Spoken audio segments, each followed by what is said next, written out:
हाँ जी, अस्सलाम वालेकुम। कैसे हैं आप सब? उम्मीद है आप सब खैरियत से होंगे। I am engineer Mohammad Burhan Khalid और मैं आपको अपने चैनल जिसका नाम केमिकल मेंटोर है उसमें खुशामदीद कहता हूँ। जैसा कि आप लोग देख रहे होंगे कि आज के हमारे टॉपिक का नाम है केमिस्ट्री लैब अपरेटस और इसमें हम केमिस्ट्री लैब में इस्तेमाल होने वाले मुख्तलिफ़ अपरेटस को स्टडी करने की कोशिश करेंगे और उनके बेसिक फंक्शंस को समझने की कोशिश करेंगे। तो देखें, आज का जो लेक्चर है वो किन लोगों के लिए कारआमद साबित होगा। उन लोगों के लिए जो मैट्रिक के स्टूडेंट्स हैं, जो एफएससी के स्टूडेंट्स हैं, जो बीएस केमिस्ट्री डीएई के स्टूडेंट हैं, और इसके अलावा वो तमाम साइंसेस जिनका वास्ता केमिस्ट्री लैब के साथ पड़ता रहता है। तो देखें, इससे पहले कि मैं आज का लेक्चर स्टार्ट करूं, आपके सामने जो है मैं एक शेर का मिसरा पेश करना चाहता हूं फॉर योर मोटिवेशन। वो शेर इस तरह से है कि खुद से जीतने की जंग है, खुद से जीतने की जंग है, मुझे खुद को ही हराना है, मुझे खुद को ही हराना है। मैं भीड़ नहीं हूँ दुनिया की, मैं भीड़ नहीं हूँ दुनिया की, मेरे अंदर एक ज़माना है। तो आइए हम चलते हैं अपने लेक्चर की तरफ जिसका नाम है केमिस्ट्री लैब अपरेटस और हम मुख्तलिफ़ अपरेटस के बेसिक फंक्शंस को समझने की कोशिश करते हैं। तो देखें, सबसे पहला अपरेटस है Bunsen burner. It is named after Robert Bunsen. ये एक साइंटिस्ट हैं जिसके नाम पर इस बर्नर का नाम रखा गया, जो कि क्या है, Bunsen burner. It is use for to और फॉर कंबशन या combust sterilization and to warm and heat the substance. तो इसका फंक्शन बता रहा है कि देखें, जहाँ पे हमने मुख्तलिफ़ अशिया को हीट करना हो, गर्म करना हो, या फिर हमने किसी सब्सटेंस में किसी सॉल्यूशन की स्टीरिलाइजेशन करनी हो, मतलब उसमें मौजूद बैक्टीरिया को किल करना हो, या हमने किसी सब्सटेंस को जलाना हो, वहाँ पे किस चीज़ का इस्तेमाल होता है, बंसन बर्नर का इस्तेमाल होता है। ठीक है, तो इसमें बता रहा है कि इस बर्नर में कौन सी गैस इस्तेमाल होती है एज आ फ्यूल, वो है मीथेन गैस। तो आई थिंक आपको पता लग चुका होगा कि जहाँ पे हमने किसी शय को जलाना हो, उसकी स्टीरिलाइजेशन करनी हो, मतलब उसके अंदर बैक्टीरिया को किल करना हो, या किसी सब्सटेंस को हीट या वार्म करना हो, वहाँ पे हम किसका इस्तेमाल करते हैं, बंसन बर्नर का इस्तेमाल करते हैं। और इस बर्नर के लिए जो फ्यूल इस्तेमाल किया जाता है वो कौन सा फ्यूल है, वो मीथेन गैस है, जिसे हम नेचुरल गैस भी कहते हैं। ठीक है, देखिए, अगर अक्सर लेबॉर्ट्रीज़ में आपको ये चीज़ भी नज़र आएगी जिसे हम कहते हैं सेपरेट लैंप। ठीक है, ये भी हमें अक्सर काम दे देती है जहाँ पे हमने स्मॉल अमाउंट ऑफ हीट देनी हो, ज़्यादा इंटेंस हीट हमें ना चाहिए हो। ठीक है, वहाँ पे हम सेपरेट लैंप का इस्तेमाल भी कर सकते हैं, जिसमें सेपरेट एज अ फ्यूल के तौर पर इस्तेमाल होता है। अब आते हैं सेकंड अपरेटस की तरफ। सेकंड अपरेटस क्या है, tripod stand. It has 3 legs, जैसा कि आपको इसकी 3 टांगें नज़र आ रही हैं। It is use to heat china dish, beakers to hold and support, and various flask and various glasswares. तो इसमें बता रहा है कि इसमें हम ट्राइपोड स्टैंड का क्या इस्तेमाल है। ट्राइपोड स्टैंड चाइना डिश को गर्म करने के लिए इस्तेमाल हो सकता है, बीकर्स को गर्म करने के लिए इस्तेमाल हो सकता है, और मुख्तलिफ़ फ्लास्क को सपोर्ट करने के लिए, होल्ड करने के लिए, या पे मुख्तलिफ़ शीशे के सामान को सपोर्ट और होल्ड करने के लिए इस्तेमाल किया जा सकता है इसका। तो चाइना डिश वगैरह इसके ऊपर रख दी जाती है, ठीक है, या फ्लास्क को उनको हम इस टाइप पर स्टैंड पे रखते हैं और एक स्पोर्टिंग मीडिया के तौर पर ये इस्तेमाल होता है। ठीक है, तो देखें, चाइना डिश क्या है, बीकर क्या है, फ्लास्क क्या है, या दूसरे शीशे के बने हुए सामान जिसे हम ग्लासवेयर कहते हैं, ये क्या है, ये आगे जाके हम लेक्चर में मज़ीद देख लेंगे। ठीक है, तो आपने ट्राइपॉड स्टैंड की शक्ल भी देख ली और इसका फंक्शन भी देख लिया कि हमने क्या काम करना है। चाइना डिश को गर्म किया जा सकता है, बीकर को गर्म किया जा सकता है, फ्लास्क और मुख्तलिफ़ शीशे के बने सामान को हम सपोर्ट दे सकते हैं इसके थ्रू। फिर आते हैं हमारे पास वायर गाज। It is a thin metallic sheet has a net like crosses. इसमें आपको कुछ क्रॉस नज़र आ रहे होंगे, देखिएगा गौर से। ये बिल्कुल ऐसे ही है जैसे आपके घर में आटा छानने वाली जाली होती है, ठीक है। ये मेटल की बनी हुई शीट होती है और इसके ऊपर आपको ये प्लास्टर ऑफ पेरिस की एक तह नज़र आ रही होगी, ये वाइट कलर की। तो इसका वो कह रहा है कि ये देखें इसमें आगे जो कह रहा है, it is use to supply uniform heat to beakers, china dish and other glasswares. ये किस मकसद के लिए इस्तेमाल होती है? जहाँ पे आपने मुस्तकिल हीट देनी हो, किसको? बीकर को, चाइना डिश को और दूसरे शीशे के सामान को, ठीक है। वहाँ पे वायर गाज का इस्तेमाल किया जाता है और ये किस्म की क्या है? जाली है। और इसको आम तौर पर हम किस पे रखते हैं? ट्राइपॉड स्टैंड के ऊपर ही रखते हैं, ठीक है। अब हम आते हैं फोर्थ पॉइंट की तरफ, जो कि क्या है? Sand bath. इसमें क्या रहा है? It is use to supply slow and uniform heating for another container mostly during chemical reactions. इस टॉपिक में भी आपको पता लग रहा होगा, इस स्टेप में या पॉइंट में आपको ये पता लग रहा होगा कि देखें इस सैंड बाथ का क्या मकसद है। ये आपको एक सैंड नज़र आ रही है इस बाथ में, ठीक है। इस सैंड बाथ का मकसद क्या है? इस सैंड बाथ का मकसद ये है कि हम किसी दूसरे बर्तन को स्लो हीटिंग दे सकें और मुस्तकिल हीटिंग दे सकें, ठीक है। और इसका इस्तेमाल ज़्यादातर कहाँ पर है? जहाँ पर हम कुछ केमिकल रिएक्शंस करवा रहे होते हैं। ये देखें, ये हमारे पास कुछ फ्लास पड़ी हुई हैं, बीकर पड़ा हुआ है और कुछ जो है फ्लास पड़ी हुई हैं, ठीक है।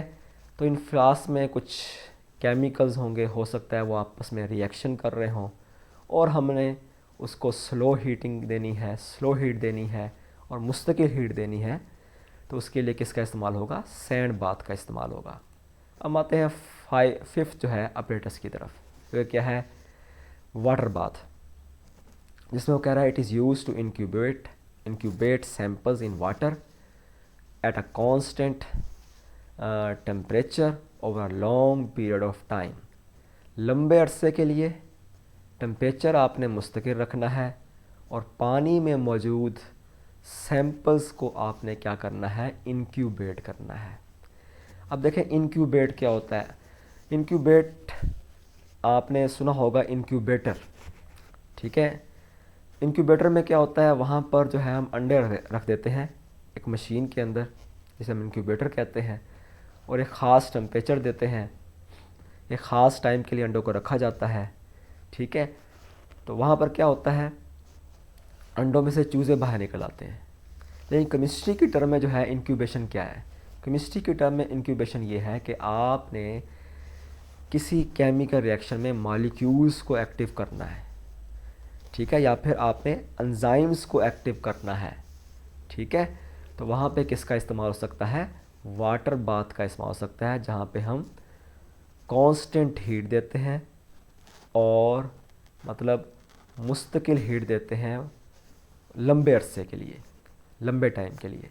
अब हम आते हैं सिक्स्थ अपरेटस की तरफ, जो कि एक ग्लासवेयर है, ठीक है, जिसका नाम है test tube. These are use for heating, mixing and keeping the solution for observation. तो कहता है इसका क्या इस्तेमाल है इन टेस्ट ट्यूब्स का? ज़्यादातर ये ऑब्ज़र्वेशन में, मुशाहिदात में, सोल्यूशन के मुशाहिदात में इसका इस्तेमाल है, ठीक है। और इसके अलावा जहाँ पे हमने सोल्यूशन के कंपोनेंट्स की मिक्सिंग करनी हो या उनको हीट अप करना हो, वहाँ पे किस चीज़ का इस्तेमाल होता है?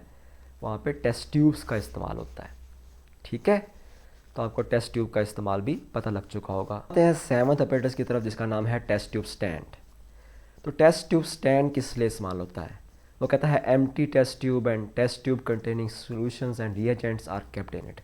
ये वो स्टैंड है जिसमें हम खाली टेस्ट ट्यूब को जो है रख देते हैं, या फिर वो टेस्ट ट्यूब जिसके अंदर मुख्तलिफ़ किस्म के केमिकल्स मौजूद होते हैं या सोल्यूशन मौजूद होते हैं, उसको हम इस स्टैंड के अंदर रख सकते हैं। फिर हम आते हैं एट्थ अपरेटस की तरफ, जिसमें वो कह रहा है इट इज़ यूज्ड, जिसका नाम है टेस्ट ट्यूब होल्डर, और इसमें वो कह रहा है it is used to hold the test tube when a substance और mixture is to be mixed और हीटेड। ठीक है, तो ये जो आपको ओपनिंग नज़र आ रही है, यहीं से जो है हम क्या काम करते हैं, इसी के थ्रू टेस्ट ट्यूब को होल्ड करते हैं, और इसके अलावा जो है ये टेस्ट ट्यूब में मौजूद मुख्तलिफ़ मिक्सचर्स को मिक्स करने और हीट करने के लिए जो है इस्तेमाल होती है। ठीक है, तो आपने टेस्ट ट्यूब का फंक्शन भी देख लिया और इसकी जो है आपने शक्ल भी देख ली। अब हम आते हैं स्टीरर, जिसको हम दूसरे लफ्ज़ों में कहते हैं ग्लास रॉड। ये भी एक ग्लासवेयर है। It is use to mix chemicals and liquids. ये देखें, यहाँ पे एक शख्स क्या काम कर रहा है, एक बीकर में मौजूद सॉल्यूशन की मिक्सिंग करने की कोशिश कर रहा है। तो स्टीरर या ग्लास रॉड का क्या इस्तेमाल है, ये मुख्तलिफ़ केमिकल्स या लिक्विड को मिक्स करने के लिए इस्तेमाल होता है। ठीक है, फिर हम आते हैं स्पैचुला की तरफ। कहता है इट इज़ अ मेटालिक और ग्लास स्पून। ये मेटल का बना हुआ या शीशे का बना हुआ जो है एक चम्मच हो सकता है, जिससे हम सॉलिड केमिकल्स को एक जगह दूसरी जगह ट्रांसफ़र कर पाते हैं। तो ये हमारे पास क्या है, स्पैचुला है। अब आते हैं 11th अपरेटस की तरफ, जो कि क्या है, कैपिलरी ट्यूब। कहते हैं ये थिन ट्यूब होती है और ये ग्लास और प्लास्टिक की बनी हुई होती है। अच्छा, इस ट्यूब का क्या मकसद होता है? इस ट्यूब का मकसद होता है कि इसमें हम क्या काम करते हैं, मुख्तलिफ़ सब्सटेंसेस को किसी तरीके से भरते हैं इसके अंदर, और उन सब्सटेंसेस का जो है हम मेल्टिंग पॉइंट मालूम करने की कोशिश करते हैं। तो ये हमारे पास है कैपिलरी ट्यूब। फिर हम आते हैं फ्यूजन ट्यूब। ठीक है, जो फ्यूजन ट्यूब है उसमें वो कह रहा है small glass tube use for conducting experiment such as sodium fusion test, Lassaigne test, या फिर इसको एक और नाम देते हैं लेसैग्ने टेस्ट। ठीक है, कुछ लोग इसको लेसैने टेस्ट बोलते हैं, कुछ लोग इसको लेसैग्ने टेस्ट बोलते हैं। तो फ्यूजन ट्यूब का इस्तेमाल जो है लेसैग्ने टेस्ट या लेसाने टेस्ट में है, जो कि असल में कौन सा टेस्ट है जिसके इस टेस्ट में हम किसी कंपाउंड में मौजूद नाइट्रोजन, सल्फ़र या हैलोजन के एलिमेंट्स की जो है डिटेक्शन करते हैं। और इसके अलावा इस फ्यूजन ट्यूब का इस्तेमाल क्या है, इस फ्यूजन ट्यूब का इस्तेमाल मुख्तलिफ़ सॉल्यूशंस का बॉइलिंग पॉइंट मालूम करने के लिए भी किया जा सकता है। तो ये है हमारे पास फ्यूजन ट्यूब, जो कि बॉइलिंग पॉइंट या फिर मुख्तलिफ़ किस्म के एलिमेंट के टेस्ट में इस्तेमाल हो सकती है। फिर हम आते हैं चाइना डिश। चाइना डिश में कह रहा है it is a glace porcelain dish. ये ख़ास किस्म की मिट्टी से बनी हुई एक डिश है, जो कि बड़ी हमवार और स्मूथ पॉलिश सरफेस रखती है। ठीक है, इसमें ग्लेस का मतलब यही है कि ये पॉलिश जो है और स्मूथ सरफेस रखती होगी। कहता है कि जी ये गुड इंसुलेटर है। ठीक है, मतलब ये इंसुलेटर के तौर पे इस्तेमाल होती है। यूज़ फॉर बॉयलिंग, जहाँ पे हमने किसी सॉल्यूशन को बॉयल करना हो, सॉल्यूशन को इवेपोरेट करना हो, या हमने किसी साल्ट के, किसी नमक के क्रिस्टल बनाने हो, वहाँ पे हम चाइना डिश का इस्तेमाल करते हैं। फिर हमारे पास आ रहा है 14 नंबर पर मोटर एंड पेस्टल, जिसमें वो कह रहा है it is use to grind up solid chemicals into the fine powder and crush solid into the smaller pieces. तो ये अक्सर आपने जो है ये हकीमों के पास भी देखी होगी। ठीक है, आपको मोटर की शक्ल भी दिखा रहा है, पेस्टल की शक्ल भी दिखा रहा है। असल में ये मुख्तलिफ सॉलिड केमिकल्स को फ़ाइन पाउडर में, पाउडर हालत में जो है कन्वर्ट करने के लिए इस्तेमाल होता है। फिर हम आते हैं वाच ग्लास की तरफ। वाच ग्लास में वो कह रहा है कि a watch glass is a circular concave piece of glass. ये ऐसा शीशा है जिसकी आपको जो शेप नज़र आएगी कनकेव नज़र आएगी। ठीक है, और इसके अलावा इससे हम क्या काम ले सकते हैं, इसकी सरफेस पे हम लिक्विड को रख कर एवेपोरेट करवा सकते हैं, या फिर जिस सॉलिड का हमने वेट करना हो उस सॉलिड को यहाँ पर रखा जा सकता है। ठीक है, इसका मतलब ये सॉलिड केमिकल्स को होल्ड करने के लिए इस्तेमाल होती है। एक तो ये सॉलिड केमिकल्स को होल्ड करने के लिए इस्तेमाल होगी, दूसरा ये लिक्विड्स को एवेपोरेट करने के लिए भी इस्तेमाल की जा सकती है।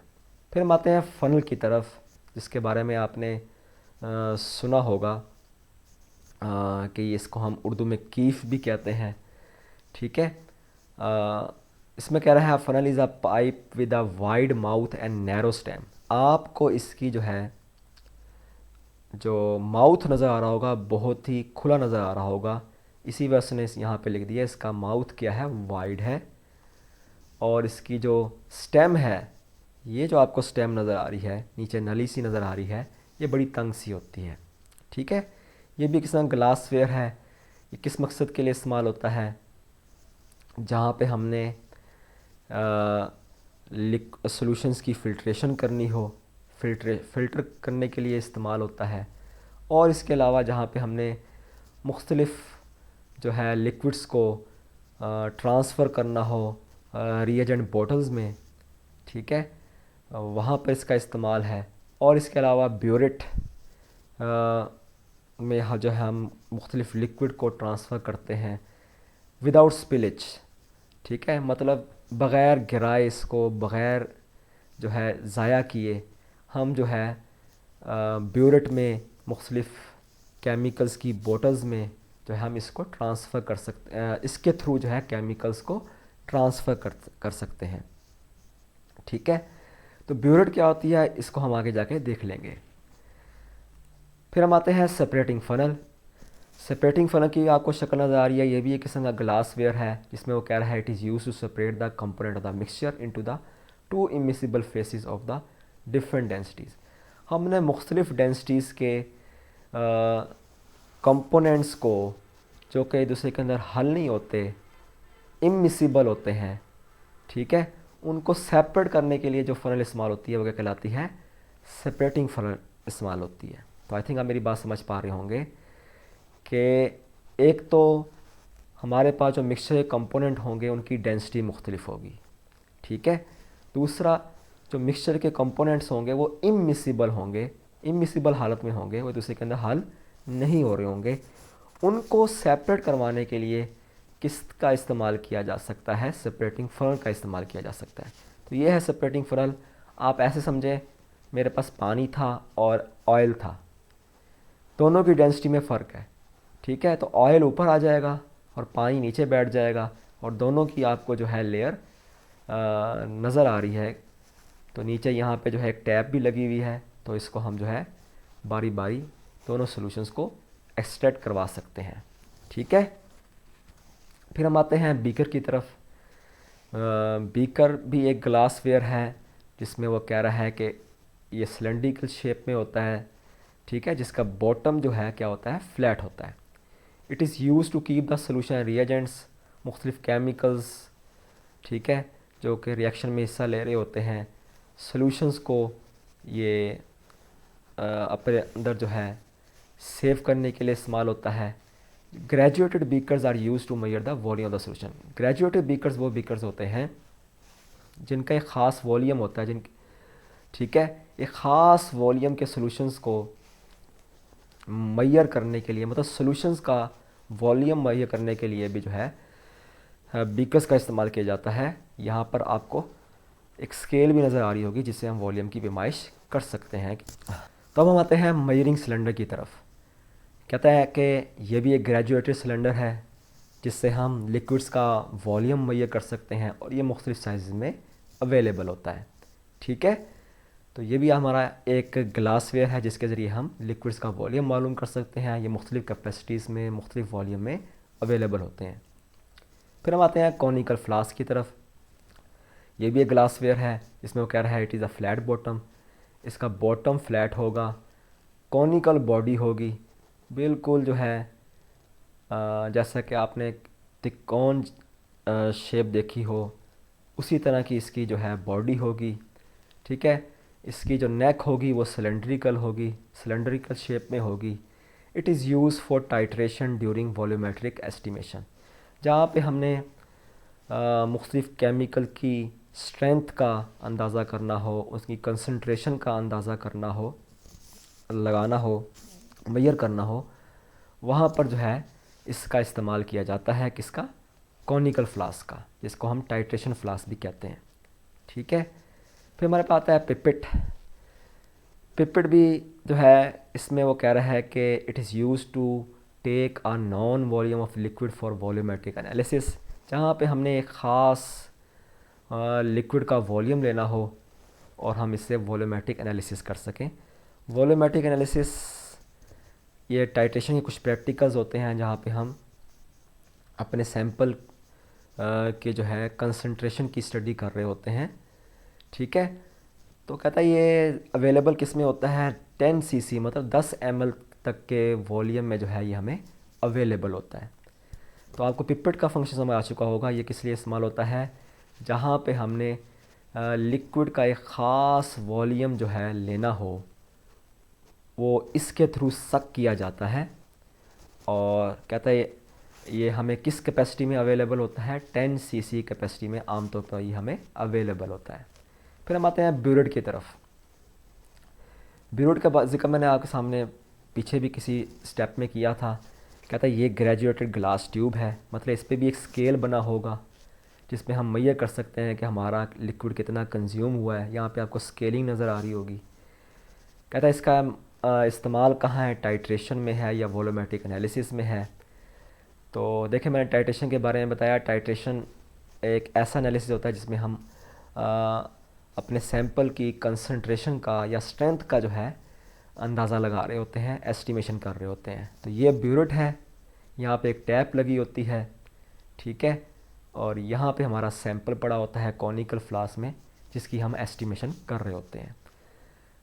तो आपने ब्यूरेट की शक्ल भी देख ली और इसका फंक्शन भी देख लिया कि ये टाइट्रेशन के प्रैक्टिकल्स में इस्तेमाल होगा इसका। और ये ग्रेजुएटेड ग्लास ट्यूब है जिस पे एक शीशे की बनी हुई एक ट्यूब है जिस पर स्केलिंग हुई होगी। फिर हम आते हैं पिपेट फिलर की तरफ। देखें ये भी एक पिपेट फिलर है और आजकल ये भी चल रहे हैं। ठीक है। अक्सर हमने क्या काम करना होता है? ऐसे लिक्विड को सक करना होता है जो हमारे लिए नुकसानदेह हो सकते हैं, जैसे कि एसिड्स या बेसिस। ठीक है। तो कहता है वो जो हमारे पास एसिड होते हैं ना, वो एसिड अगर हम डायरेक्ट पिपेट के थ्रू सक करेंगे तो हमारी माउथ में जाकर हमारी स्किन को नुकसान पहुंचा सकते हैं। ठीक है।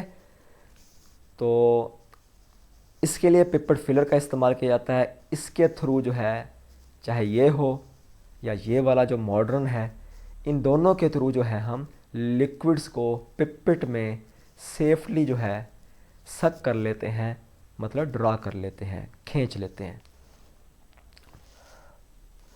फिर हम आते हैं राउंड बॉटम फ्लास्क की तरफ।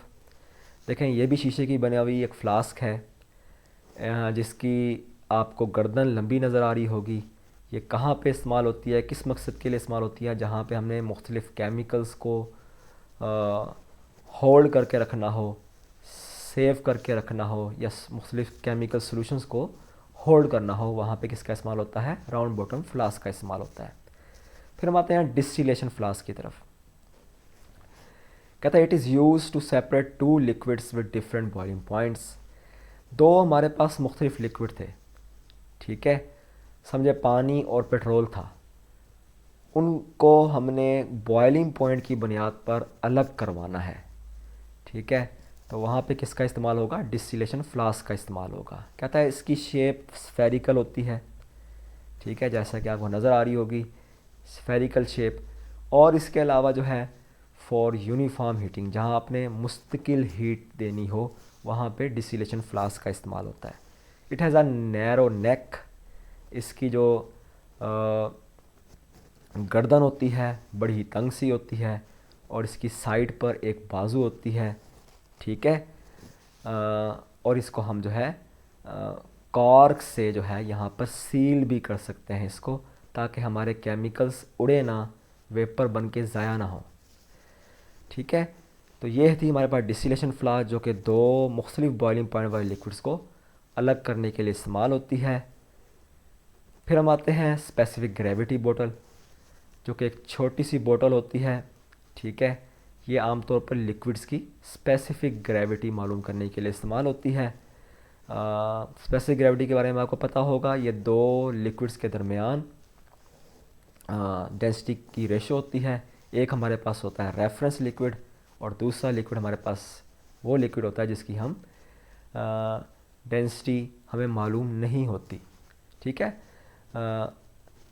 आप ऐसे समझ लें कि रेफरेंस लिक्विड हमारा वाटर है और हमारा जो सैम्पल लिक्विड या सोल्यूशन क्या है, सल्फ्यूरिक एसिड।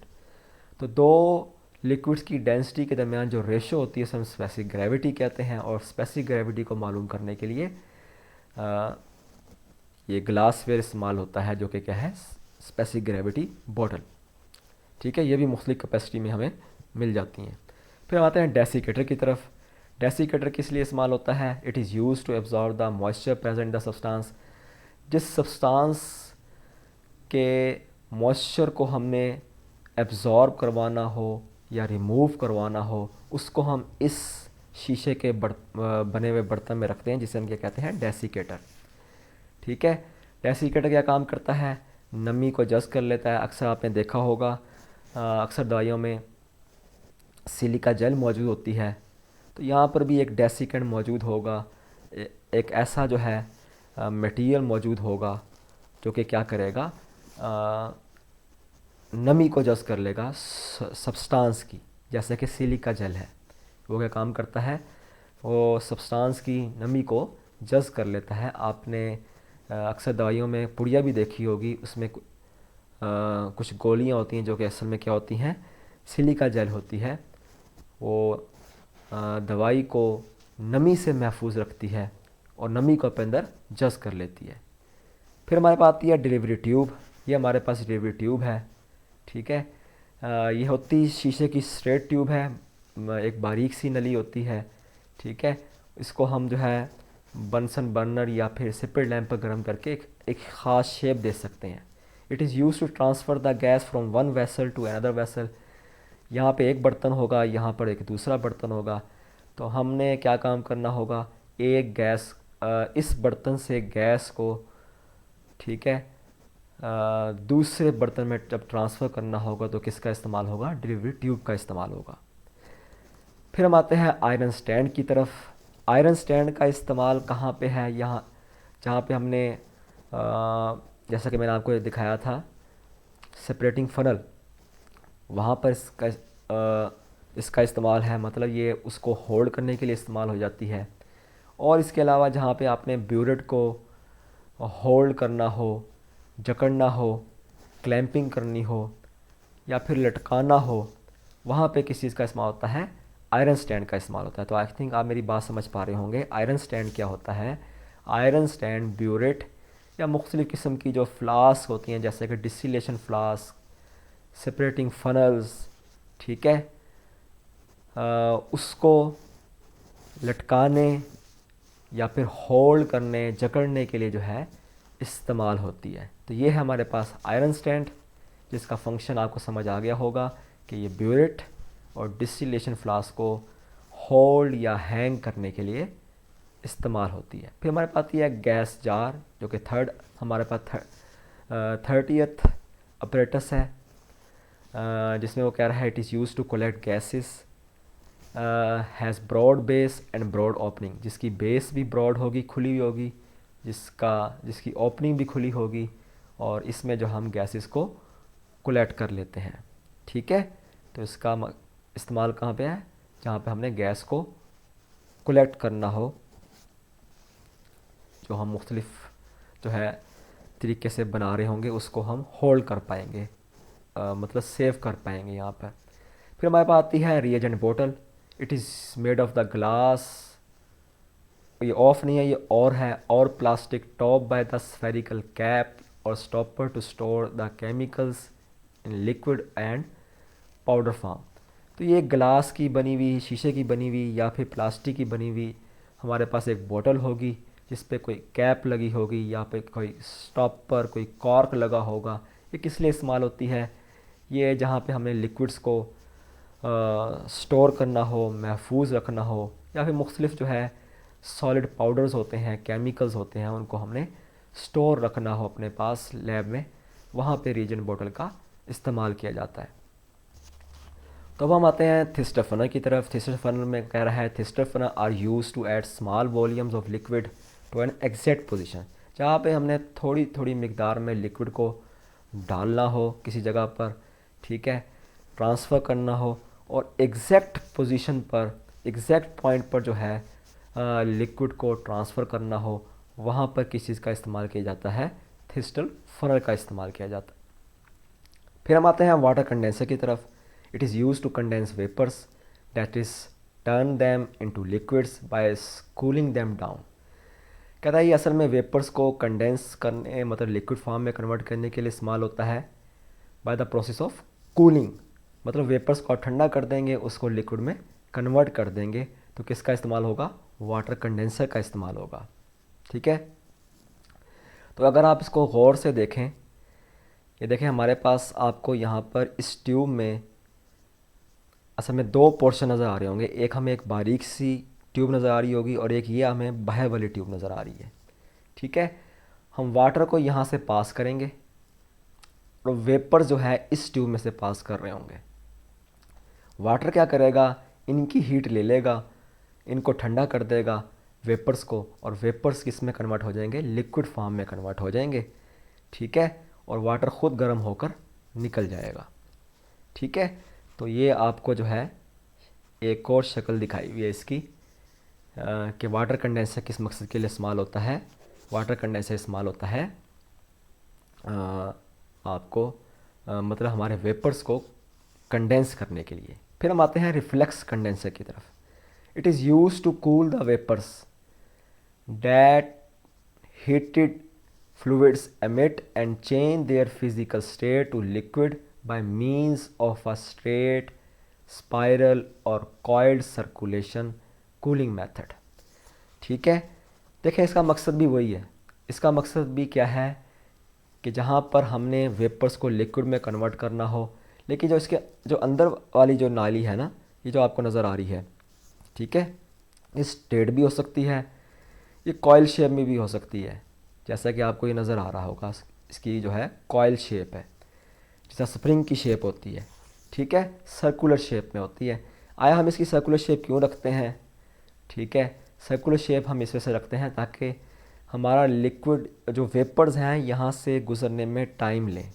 जितना ज़्यादा इनको यहाँ पर टाइम मिलेगा उतना ज़्यादा ये वाटर के साथ या कूलिंग मीडिया के साथ इंटरेक्ट करेंगे, और वो कूलिंग मीडिया इन वेपर्स को किस में कन्वर्ट कर देगा, लिक्विड फॉर्म में कन्वर्ट कर देगा, ठीक है। तो कहता है इससे सॉल्वेंट का जो है लॉस कम से कम होता है, और जहाँ पे हमने लंबे अरसे के लिए हीटिंग करनी हो, मतलब हीट को एक्सचेंज करना हो, यहाँ पे आपने इस टर्म में लेना है, हीट को एक्सचेंज करना हो, वहाँ पे किसका इस्तेमाल होता है, रिफ्लेक्स कंडेंसर का इस्तेमाल होता है। ये तकरीबन उसी से मिलता जुलता है वाटर कंडेंसर से, ठीक है, मगर इसकी जो अंदर वाली आपको नाली नज़र आ रही है वो स्ट्रेट भी हो सकती है, स्पाइरल भी हो सकती है, मतलब सर्कुलर शेप में भी हो सकती है। सर्कुलर शेप में हमने इसको क्यों रखा, ताकि जो कूलिंग मीडिया आए उसको ज़्यादा यहाँ पर इस लिक्विड को जो है ज़्यादा टाइम मिले उस कूलिंग मीडिया के साथ इंटरेक्ट करने में, और वो कूलिंग मीडिया जो है इसको वेपर फॉर्म में कन्वर्ट कर सके, ठीक है। तो ये हमारे पास थी रिफ्लेक्स कंडेंसर। फिर हम आते हैं वेइंग बैलेंस।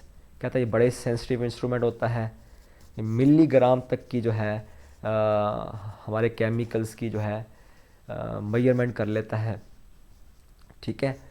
और यहाँ पे जो है आज का हमारा टॉपिक ख़त्म होता है। देखें अपरेटस और भी बहुत सारे हो सकते हैं, ठीक है, लेकिन जो बेसिक हमारे अपरेटस थे उसको जो है मैंने आज के लेक्चर में डिस्क्राइब करने की कोशिश की है।